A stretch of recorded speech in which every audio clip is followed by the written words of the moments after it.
Thank you for choosing SharkBite for your plumbing project. Today we're installing a push-to-connect supply stop valve from SharkBite on a 1/2-inch PEX stub-out. To get started, you'll need to look at your application and determine if your stub-out comes out of the wall or floor.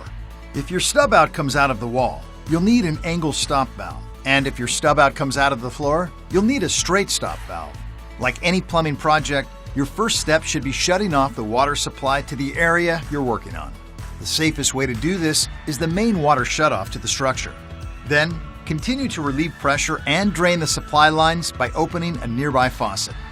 Some applications require only one stop valve, while others require 2 stop valves. Be sure to get the appropriate quantity for your project before beginning.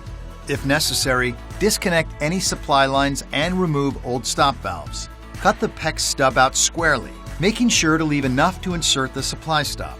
Mark the depth on the stub out with a depth and deburr tool. Push the supply stop onto the pipe to the mark. Finish by installing your faucet or toilet connector from the stop valve to your fixture. Hand tighten the nut until snug. Then, using a wrench, tighten 1/4 turn. Be sure not to over-tighten. Turn the stop valve to the open position, followed by the main water supply. Check to ensure there are no leaks or loose connections. Using SharkBite is fast, efficient, and reliable. SharkBite offers supply connections for faucets, toilets, refrigerators, dishwashers, ice makers, and humidifiers.